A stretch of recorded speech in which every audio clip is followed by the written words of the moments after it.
We often encourage the community to be critical, to think critically, to pay attention where they get their information from, depending on what social platforms you use, be it X, be it TikTok, be it YouTube, whatever the case may be.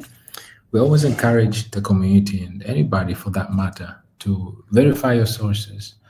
Don't take everything at their face value. Always ensure that you are a student of history and you really understand what you get yourself into. There's a beautiful tweet that came out from this individual on X, known as Sam Altcoin, literally just summarizing in a nutshell three major points. The first point is based on this video that we are about to tune in and hear from the individual's mouth himself. Again, this is Tom Lee, the chairman of BitMine, which is one of the largest, actually it is currently the largest Ethereum treasury company. And let's hear what he has to say. So to summarize what Tom Lee said, this individual just put three major points here that I'd like to use this session today to just fact check and verify. The first one, because they're bold, they're very bold statements. The first one is this is like 1971 when the dollar left gold. The second one is Tom Lee says there's a very high probability that Ethereum is going to flip Bitcoin. And finally, Ethereum is becoming Wall Street's new tech stack. So these are three very, very bold statements, and they literally summarize in a nutshell three major points that Tom Lee talked about in this 2-minute clip that I'd like us to really tune in and listen from and hear from himself. Once we do that, we'll use this session today to dissect, verify, analyze, and make sure that these three major statements that were made, are they really accurate? Is it really true? Are these possibly, potentially capable of happening, especially this one, Ethereum flipping Bitcoin? And is Ethereum really becoming Wall Street's new tech stack? Let's find out together, right? So let's start from the very beginning and just tune in and listen to what Tom Lee has to say here. So keep in mind that the Genius Act and then SEC's Project Crypto is the recognition that using blockchain makes Wall Street faster and more efficient. I've seen it at BitMine because when we get the cash, the minute it touches the blockchain, it moves we have much better visibility, and it's much easier to move, to actually track the money. The wallets are all tracked. And this is like 1971, because in 1971, the dollar went off the gold standard. Yeah. And everyone said, oh, I'll buy gold instead. But remember, the dollar suddenly became a fiat. Yeah. And Wall Street innovated because they said, now we have a dollar. Let's make sure we can move the dollars efficiently. You don't need to move bars of gold to match the movement of the dollars. Correct. So it created Wall Street, came out of that single act in 1971. So now, 2025, Project Crypto from the SEC and Genius Act is saying Wall Street, take advantage of this new tech, but they're all choosing to do it, or the majority are choosing to do it on Ethereum. Ethereum has a smart contract platform and has what they call EVMs, Ethereum virtual machines. So you can do basically a lot of smart programs and contracts. That's where Robinhood is doing their stable coins, the tokenized products on top of Ethereum. How big could ETH get? I hate the term market cap because it's not applicable. Your company has a market cap. ETH doesn't have a market cap. It has a market size. It has a network value. What is the current value of all the ETH in the world? How big do you think it could get? Because working backwards, that's what the 5% stake in ETH, right? Mm-hmm. Okay. So what do you think? It's about 480 billion right now of fully diluted network value. Okay. But is the supply contracting or not yet? It's actually growing about 1%. Growing 1%. It's slower than Bitcoin's inflation rate. Okay. It's actually a third of Bitcoin's inflation rate. Okay. How big do you think that could be? Well, I think that there is a very high probability, I'm going to say maybe even 50%, that Ethereum's network value will flip Bitcoin's. Wow. Like when? The flippening. So, community, I hope that you're able to hear through the audio what Tom Lee was talking about. He said quite a bit. This is why it's so nice that we literally categorize the major points, these three major points, right?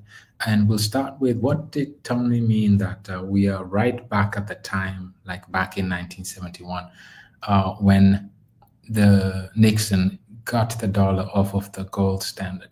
We're about to start with that, and we're going to go from there. Before we go there, however, let's just summarize the 3 points again. Tom Lee also said that there's a very high probability that in the mid to near future, Ethereum is getting ready to flip Bitcoin.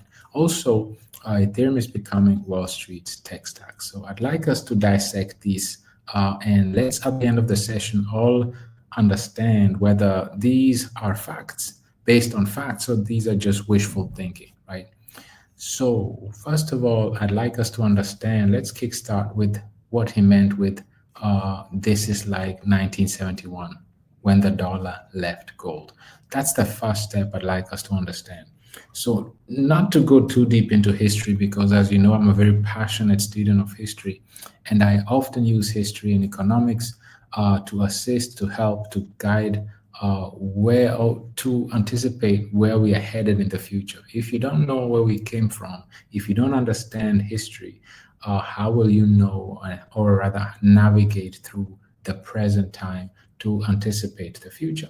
So anyway, so August 71, with inflation on the rise, just like we are right now, and a gold run looming, like everybody was like, oh, now that we're off the gold standard, let's all run buy gold because the dollar is getting ready to collapse anytime soon. Keep in mind, this is back in 1971 and we are in 2025. So for the math geniuses, already did the math, it's over 54 years right now, right? Actually, we're in that same month. We're in August 1971. This was August 71. We're in August 25. So exactly 54 years ago, and the dollar is still alive, right? And here we are, President Nixon, as we know famously, he and his team enacted a plan that ended the dollar convertibility into gold, and implemented some policies and some mechanisms to control wages and price, which then brought an end to the Bretton Woods system as we know. The Bretton Woods system basically just means that the US dollar back after the World War II in 1944 was on a gold standard, at least until August 71. And then it was removed from the gold standard. So people are rushing towards gold in hopes that the US dollar is going to be too inflationary because the inflation concerns were rising, inflation was still rising, and so on and so forth.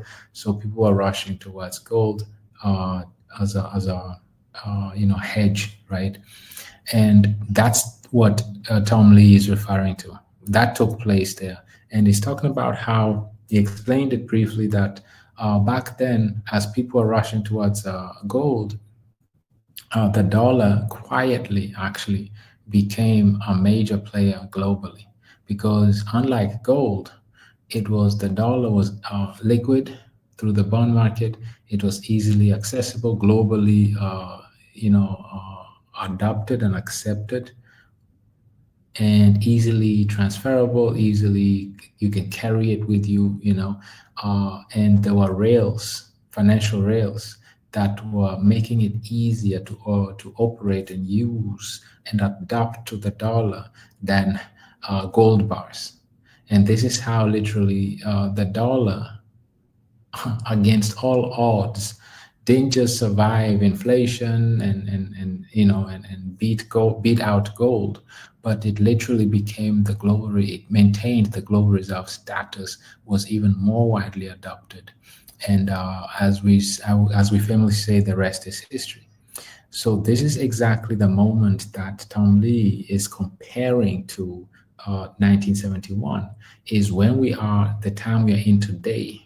As we know, there's high inflation, just like it was back 54 years ago in 1971. High inflation in the rise, everybody running towards Bitcoin, right? Thinking that that's going to be the, keep in mind, it's the digital, ironically, Bitcoin is considered the digital gold, right? And just like it was in the 1971, people are rushing towards gold, but then famously the dollar outmaneuvered gold. And here we are again. Now we have the digital form of gold, which is Bitcoin. And people are claiming that that's going to be the safe haven. And like we saw in an illustration, if it comes to a deflationary asset, Ethereum is 3 times more deflationary than Bitcoin itself. And Bitcoin is at its prime, but still 3 times more inflationary than Ethereum, where Ethereum is not even at its peak, at its prime yet, because Ethereum ETFs are still not legalized. And also all these tokenized assets and everything that is about to come with stablecoin issuance and all that is still not at its fullest potential on chain. All these real world assets that are getting ready to come on chain that we're about to discuss, all these things are still just on paper. It's still not fully operational on chain at its full capacity. But nonetheless, Ethereum is still at its current capacity that is not even full, 3 times more deflationary than Bitcoin, even though it has an unlimited supply. That's exactly what makes Ethereum so special. Even though it has an unlimited supply, unlike Bitcoin's 21 million, it's still more deflationary, 3 times more deflationary than Bitcoin.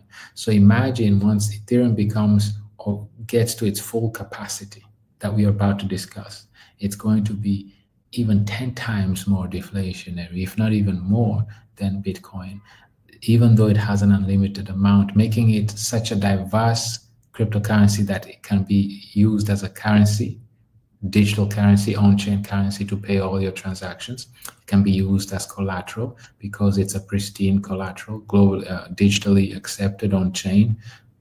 It can also be used to be staked and earn yield. It can be used for so many things as a store of value, to store your value in, because it's a place that you the more it's being used, the more deflationary it becomes. If a currency is deflationary, just like the Swiss franc, it doesn't lose purchasing power. It maintains the purchasing power. And that's the best example in fiat is the Swiss franc. The Swiss franc maintained its purchasing power over euro, yuan, dollar, and all other fiat currencies, simply because it's a deflationary fiat, right? So deflation, it's power. If you have a deflationary asset like Ethereum blockchain is, you have something very special that can overcome inflation. So with all of that said, let's start verifying. So this is what Tom Lee meant with, we are going through a 1971 period that everybody thought that the dollar is getting ready to die out because people are going to choose gold over the dollar, but that obviously didn't happen. Here we are again. People claim that, Bitcoin is going to be chosen over the dollar or over Ethereum. And obviously, we're about to find out today whether that's going to be the case or not. And if history repeats itself, the dollar is going to win again. And all that transactions that are taking place being backed by digital dollar, stablecoins, and real-world assets are going to take place on Ethereum. So dollar and Ethereum are going to be coming out as winners, as we're about to verify and see. So with that said, let's start from the very beginning. First of all, you need to create a challenge. Like we saw, inflation has to be at all-time high. And to create that, yesterday, Jerome Powell actually just issued a statement, and we saw how the markets were rallying. And he didn't directly mention that he's going to cut the rates, but he mentioned a shift in their stance. Right. So far, their stance has always been, wait, let's look at the market conditions. But now his stance is changing based on the employment data and also based on the tariffs that are taking place. And he needs to change his stance. And the way it looks, it's most likely, at least the market is betting up to 89%, that by next month, in September, the first rate cuts are going to start taking place. So it's a two-edged sword, because once interest rates start getting cut, it triggers a domino effect. The first one obviously is cheap money, very cheap money, because access to money is no longer at high interest rates, but at lower interest rates. This involves refinancing. Like if you want a mortgage, your mortgage will be at a more affordable because the interest rate of that mortgage will be lower. If you have a credit card, the down payments or minimum payments of that credit card are going to be lowered as well. So you can afford to purchase more and to pay back at a lower interest rate. If you need a car loan, student loan, business loan, you name it, access to money, to liquidity, through the lowering of the interest rates is going to be cheaper. This means that it will be easier to get access to liquidity. And that's the most obvious thing, right? But what does that mean? Now that we are in a debt-driven monetary system, that also means, like the name suggests, the debt is going to increase, because where do you get that liquidity from? You have to print it, right? So Jerome Powell is getting ready to turn on the printer, and it's going to print fiat to inject into the markets, and it will trigger the bull run, because it will be, like we said, easier access to money, cheap money, easy access to it. It's going to stimulate the economy, because the economy, to be stimulated, you need to inject liquidity. Liquidity comes by printing fiat, and if you print fiat, you cause inflation. First of all, those are the side effects. You lose purchasing power because you dilute the existing fiat in circulation. And then finally, you also increase debt, right? Your debt is now being increased because you didn't get that fiat by selling through your goods and services, your GDP, right, that you're providing, but you actually had to print it.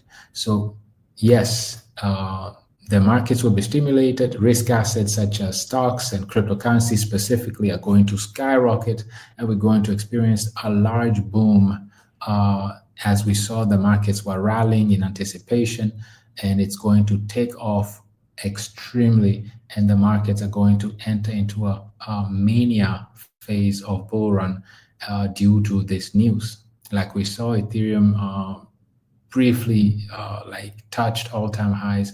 We saw Bitcoin go up, Binance, Solana, all other cryptocurrencies and altcoins really went up, shot up from their lows. And that's what we experienced just by the mere news alone, that there's a high chance, high probability that interest rates will be cut come next month, right? So with that said, you have to create an environment where there's high inflation. That's the number one thing. Keep in mind, the government also always sets up a challenge, a problem, and then they already have come up with a solution to cover that challenge. So the first challenge you have to create is create high inflation. Inject the markets with liquidity, create a bull market with high inflation. So once that is done, keep in mind, we are verifying these facts, right? We say that we want to verify this. We want to verify this. We already did the first part, right? This is like 1971, we explained it, and we are actually still in the process of it. So we also will want to verify, how is it possible that Ethereum is going to flip Bitcoin? And then finally, is Ethereum literally becoming Wall Street's new tech stack? We're going to verify all of that. And as we saw here, the very first thing that cost was present back in 54 years ago in 1971 was inflation. Inflation was on a rise, just like we are today. And the gold run was looming, right? So gold was being really pushed to the forefront, just like we are today. Inflations are high, and it's Bitcoin, the gold, the digital gold, that is being pushed right now.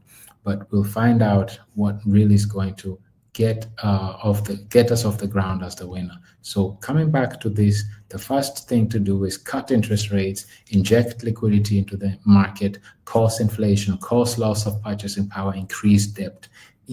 set up that stage for inflation, high inflation, chaos. Why? Now you're bringing demand for an asset that is a technology that is deflationary. So in a market, in an industry of inflation, high debt, and loss of purchasing power, what's the solution? You need an asset, a technology that is sustainable and that is deflationary, right? That's the solution to that. And this is exactly what's being prepared. And this is how Ethereum is literally being prepared in front of our eyes to be the next leg up, the next technology where global finance is literally being built on top of it. And this time in a sustainable and efficient manner. No more fiat. This is Tom Lee's suggestion. It's no fiat is going to be sustained by the help of adaptation of blockchain technology, predominantly Ethereum, because that's where most of the DeFi activities take place. All the tokenized assets, stable coins, infrastructures are being built there, payment rails, and all of that, right? So first step, cut interest, cause inflation, raise debt, inject loss of purchasing power. So what else, right? One thing I want us to understand also is how the petrodollar really came into play and how it affects the dollar and how it literally single-handedly put the dollar on the global map, right? So let's briefly explain this as well. Petrodollar is something that I'd like us to briefly, and it's really simple actually. Let me describe this briefly. So since the 70s, what a coincidence, right? So again, in the early 70s, we know what happened in the early 70s, 1971. The dollar came off the gold standard, right? So nonetheless, the global oil trade has been predominantly conducted in US dollar, right? Creating a symbiosis between America's currency and the world's most traded commodity. Keep in mind, back then, the most traded commodity in the world globally was oil. And this was unofficially arranged, right? This arrangement, known as the petrodollar system, has been a cornerstone of US economic dominance for decades. We need to understand this. Due to this arrangement, the most traded commodity in the world was being predominantly conducted in the US dollar. This is really straightforward, the point we're trying to make here. Now, keep in mind, due to recent geopolitical shifts, right, the rise of alternative payment systems and fiat currencies have tried to challenge this long-standing model. Due to weaponization of the dollar with the sanctions and so on and so forth, other currencies or other payment rails have risen, such as the one that BRICS are working on, right? So the point we're trying to make here is that global adoption of the US dollar was literally pushed by the dollar being predominantly used to trade most traded commodity globally, right? It was in US dollar. Now, one thing I want us to bring to our attention is that the natural question we should ask ourselves, well, how big is the commodities market? It's really big. The commodities market is over 140 trillion. 140 trillion. That's the commodities market. That's how big it is. And this is just to put it into perspective of how the dollar was put on a global scale by pairing it with the most traded commodity in the world, which was oil in the early 70s. Now, I'd like us to put this into perspective. Keep in mind, 140 trillion, that's how big the commodities market is. And it was predominantly traded, with oil being the largest commodity, most traded commodity, I should say. That put the US dollar on the map, right? So, but I want us to look at something here. We discussed this in detail. We discussed the foreign exchange market, which is on-chain, it's known as the stablecoin market. right? Forex means foreign fiat currencies that are being exchanged: yuan, euro, Swiss francs, the dollar, traded in the foreign exchange. How large is it? How large is it? Trading in foreign exchange market averaged 7 trillion in one day. That's how big the foreign exchange is. Keep in mind, we just looked at oil as a commodity that put the US dollar on the map, and the petrodollar that literally was being used by the most traded commodity, which was oil, in the early 70s. But now we are talking about just foreign exchanges alone, and this is in one day. Every single day, more than $7 trillion are being traded every single day. And this number keeps rising, because if you compare this number went up from 6.6 trillion in 2019, as you see here, right? 2019, this number was 6.6 trillion.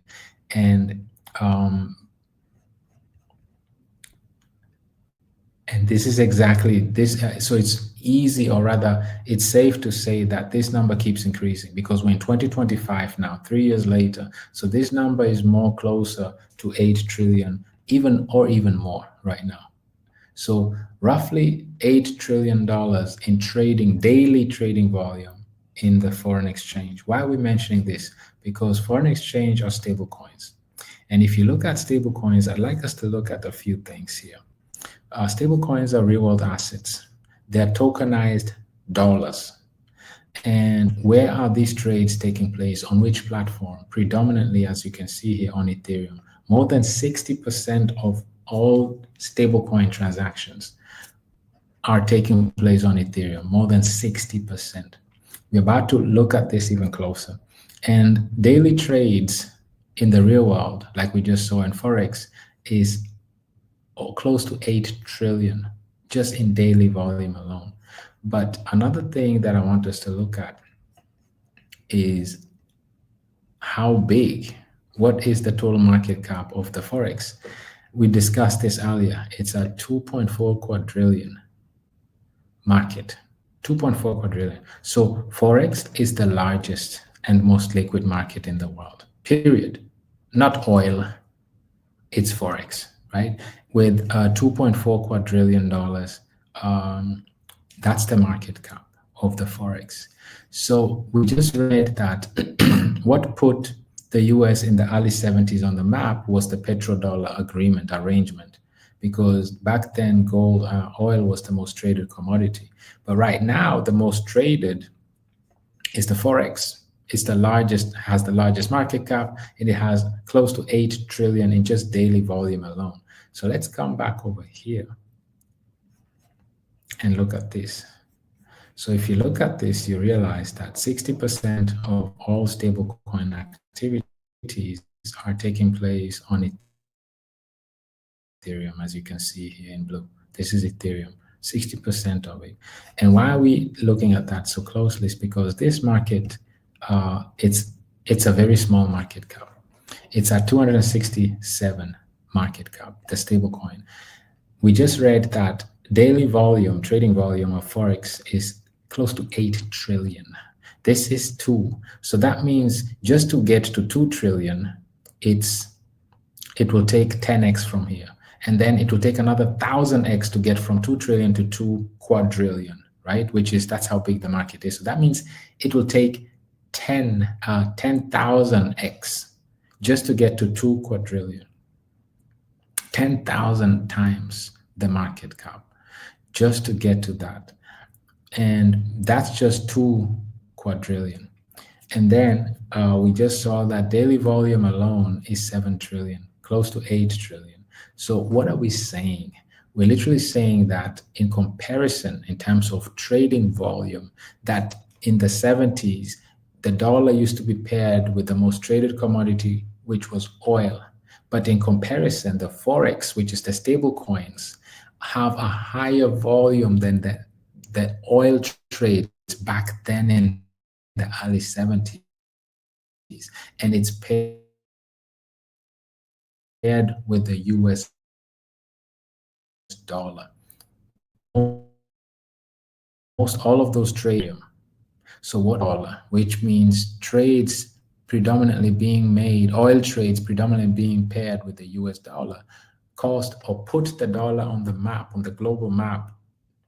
What is going to happen with Forex, which is even larger and has a 7 trillion, close to 8 trillion daily volume, and is a $2.4 quadrillion market, way bigger. And 60% right now of that market is already being traded on Ethereum and is predominantly denominated in the US dollar already. And that's just stable coins alone, the Forex. We looked at treasuries as well. Treasuries, we saw the same thing. Treasuries also predominantly, even more, 75% of treasuries are being being transacted on Ethereum. And these treasuries are also digital, tokenized treasuries are also going to be paired with the digital dollar. So not only is the dollar paired or the largest within the Forex market, which is a 2.4 quadrillion market, but even the second largest and most liquid asset, which is the treasury, the bond market, is also predominantly denominated in tokenized US dollar stablecoin, US denominated stablecoin, and most of the transactions, 75% of them, are taking place on Ethereum. So now we know which digital fiat is the US dollar, and we know which platform is on Ethereum. So if we go back here and try to verify these facts, now we understand what he meant with this is like 1971, when the dollar left gold. We looked at that. Now we also looked at why is the probability high for ETH to flip Bitcoin? We just saw that, just a few examples, that based on the foreign exchange alone, which is a 2.4 quadrillion market with over close to $8 trillion in daily volume. And that market is predominantly right now dominated by 99% by a US dollar. 99% of all stablecoins are US denominated. So the US dollar is already dominating the digital world. And on top of that, all these tokenizations of assets, of money market funds from BlackRock, all the payment rails through Visa, MasterCard, all these collateralization of assets through over the counter, that's also facilitated by JP Morgan, also on Ethereum. So they're using BlackRock's tokenized money market funds as collateral to transact in over-the-counter transactions for the derivatives market, which is also a quadrillion-dollar market. And all that is taking place also on Ethereum. So we clearly see that with all those activities that is coming, of course, because Bitcoin doesn't have a smart contract ecosystem, they don't have a DeFi ecosystem. That doesn't make them worse. It's just Bitcoin just serves a whole different purpose, right? And just like in 1971, the financial world identified that with the dollar, you can do so much more. You can use it as collateral. You can strengthen the bond market with it. You can make payments on a global scale. You have payment rails through Visa, MasterCard, and most financial institutions are using it. You can borrow against it. Assets can be purchased with them or are paired with them, and this is exactly what's happening right now all over again. But this time it's called Ethereum, or it's called digital dollar or stable coins. And it's taking place on a platform known as Ethereum that is an asset and a technology at the same time. And this is where the third question comes. Is this why Ethereum is becoming Wall Street's new technology stack? Let's continue. We're not done yet.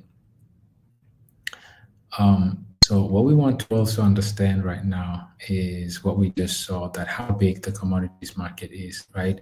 Now that we've identified that, and we also saw that treasuries and stablecoin, which the Forex market, are predominantly traded on Ethereum, and also how large these markets are, right?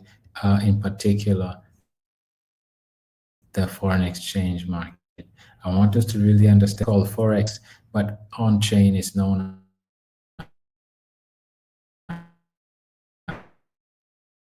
as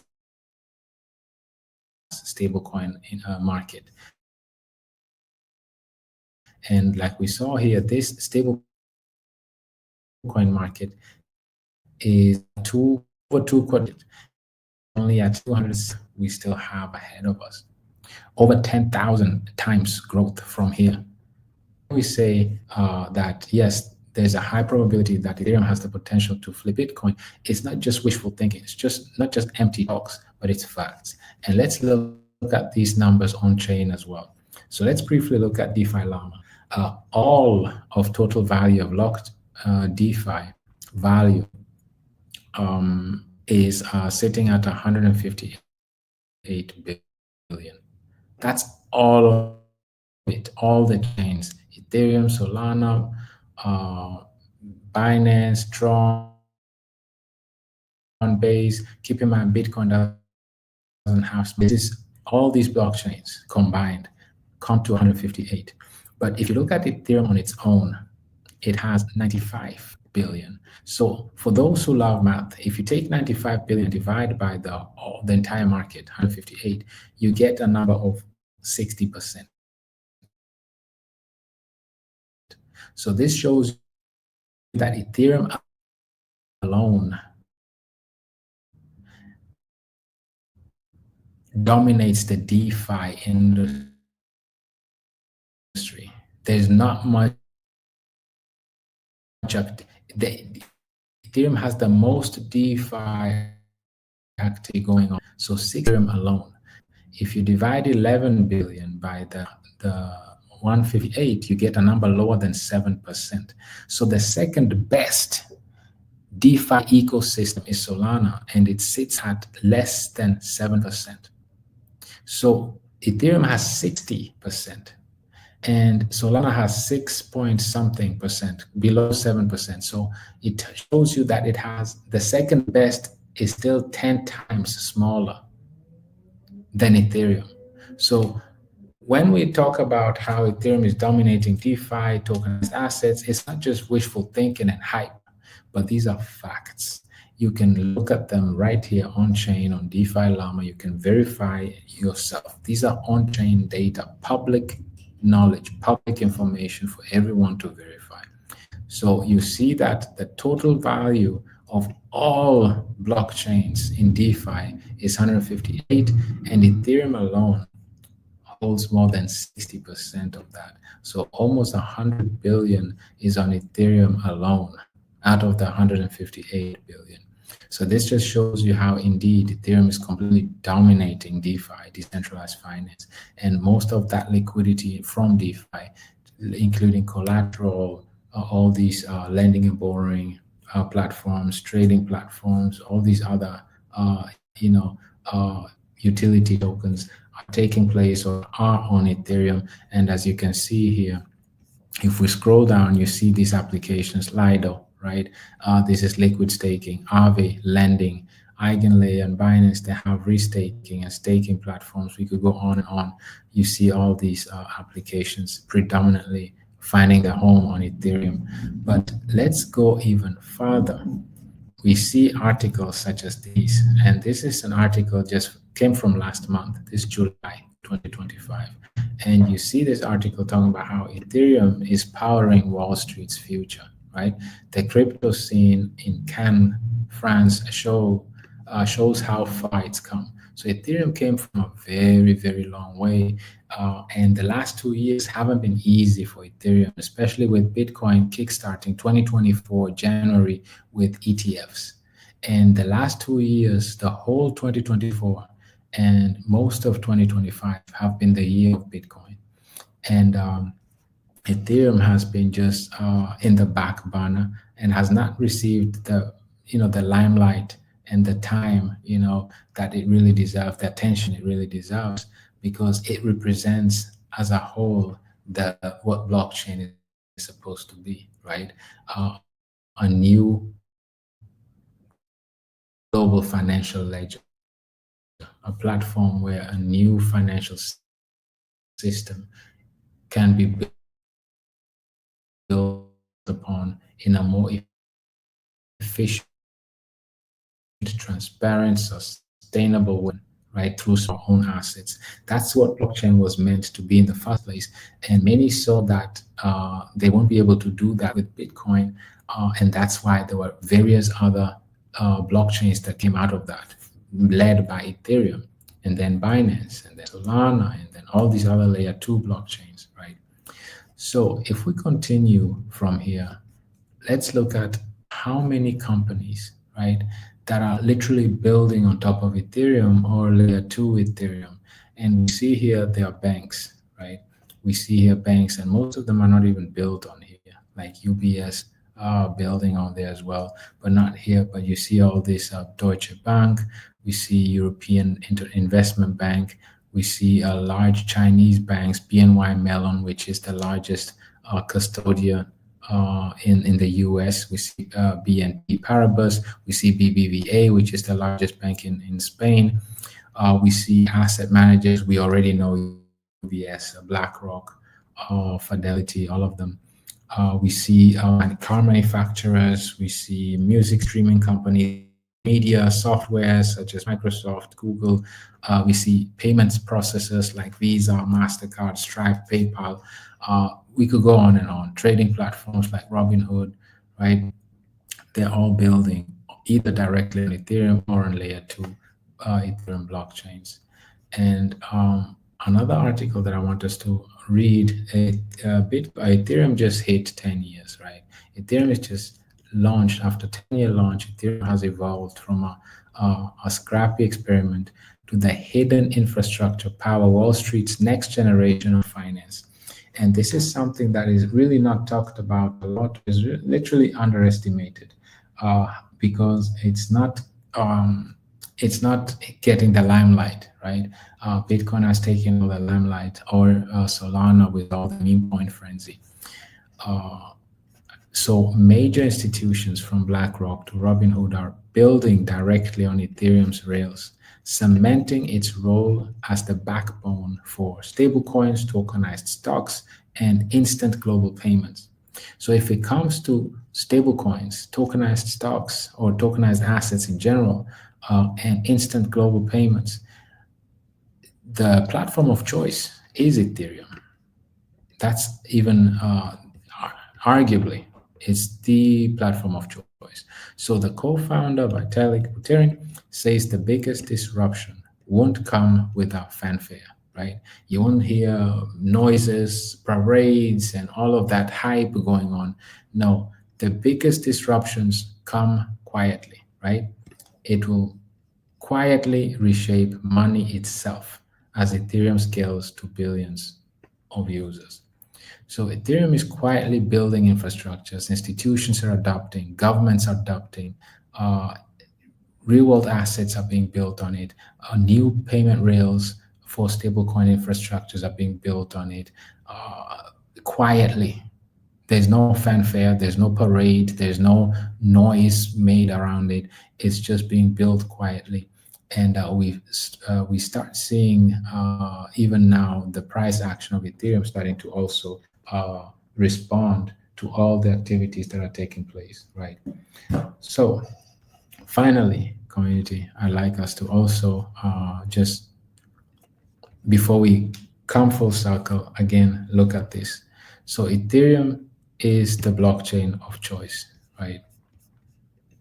Let's come back here. Here. Ethereum is the blockchain of choice. Let's come here. For the issuance of tokenized assets with almost 10 times the total value of real-world assets than the next most popular blockchain for real-world assets, Stellar. And Ethereum boasts a higher number in total. Okay, out of the six out of the top 10 protocols that are issuing real-world assets are either Ethereum, on Ethereum blockchain directly or on Ethereum layer 2. And here's the graph to prove. So you see Ethereum blockchain itself has 67 real world asset issuers. And then ZK is also an Ethereum. Polygon, Avalanche, Arbitrum, Base, Optimism, these are all Ethereum layer 2s. So this is what it means, that out of the top 10, 6 are either Ethereum itself or layer 2 Ethereum. And Stellar has 10 times less. The second best has 10 times less real world asset issuers than Ethereum or Ethereum layer 2. Just like we saw with assets on Ethereum earlier. The second best is Solana, and it has less than 7%, where Ethereum dominates DeFi total value locked with over 60%. So let's come back full circle. If we look at this statements, this tweet right here, this is like 1971 when the dollar left gold. We looked at this in detail and we could verify that indeed, when everybody was thinking that the dollar is getting ready to be de-dollarized and crash to zero due to inflation, actually the opposite happened, right? The dollar took the global financial industry by the storm, and with the petrodollar, actually dollar became even more globalized and more used on a global scale than everybody thought, right? And here we are again, everybody thinking, oh, the de-dollarization is taking place due to BRICS, because of the inflation, dollar is going to zero and all of that. And when you least expect it, Ethereum comes along the way, and now you have a blockchain, which is an asset and a technology that is literally deflationary, that you can use as for your transactions on chain, that you can use as collateral and borrow against, that you can literally stake and unyield against it, and that you can actually issue stake and get new, even more ETH without causing inflation. And this is exactly the answer, the solution that the current monetary system needs an answer for, because due to its debt-driven monetary system, to inject new liquidity, you're causing inflation, you're raising your debt even higher, and you're diluting the existing fiat, and you're losing your purchasing power. Those are the three challenges that the current monetary system is facing, and the solution to that is Ethereum as an asset. It is a blockchain technology, but an asset at the same time. All activities need Ethereum for transaction, for gas fees. You can use it as collateral, like JP Morgan is using the tokenized collateral network also built on Ethereum. They're using tokenized money market funds from BlackRock for the over-the-counter derivatives market, right?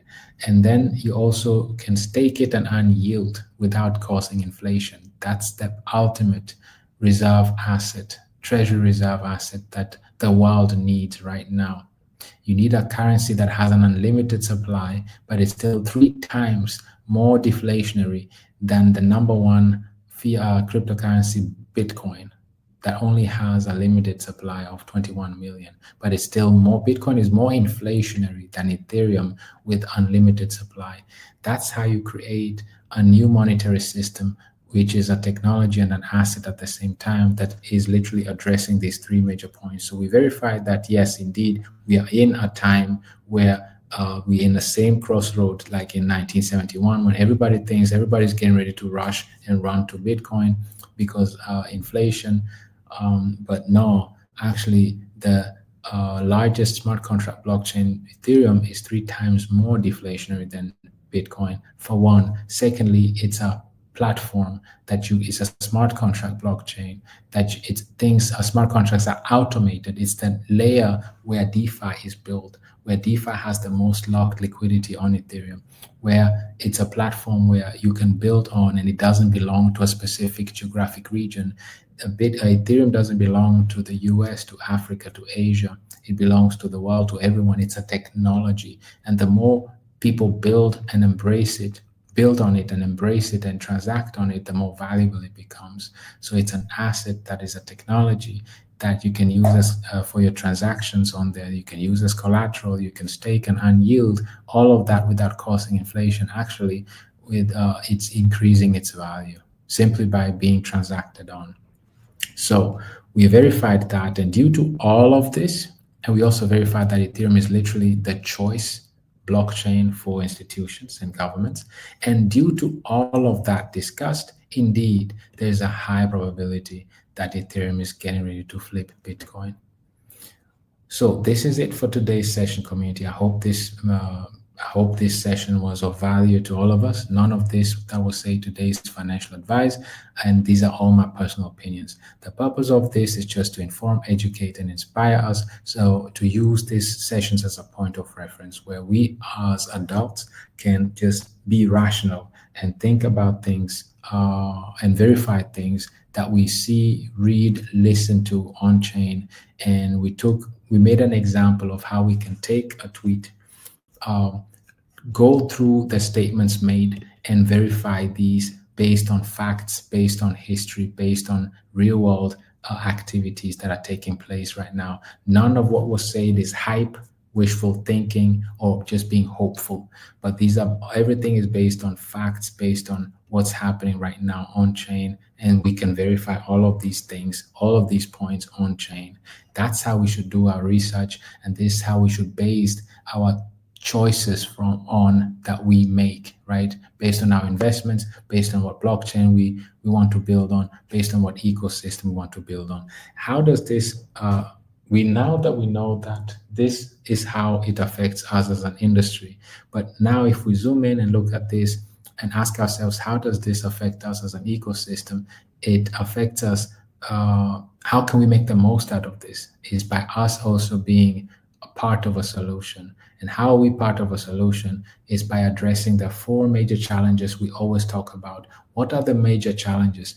Most don't even understand these challenges, let alone have a solution for them. So the first one is, like we always talk about, based on this debt-driven monetary system, the number 1 challenge is inflation. So that needs to be addressed. Lack of liquidity also, because without liquidity, there is no bull run. And if you want to inject liquidity, you're causing inflation, you're raising debt, and you're diluting existing fiat, causing loss of purchasing power. So staking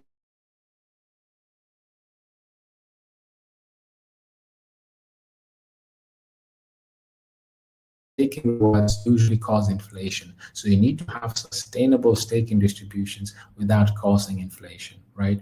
So all in all, like we said, you need to be part of an ecosystem that is addressing these 3 challenges. And the final and 4th one is use your volume efficiently. This means that whenever you use your volume efficiently, means that with this liquidity rush that is coming, along with liquidity will come volume. But if your ecosystem doesn't use that volume to burn your supply, to make it scarce, to retain liquidity, to make it even more liquid and attract even more traders, and to also issue sustainable staking distributions through this volume, and to keep your stakers remaining staked, and to keep your ecosystem secured and stabilized, this is what you need. So this is being part of a solution and not being part of the problem.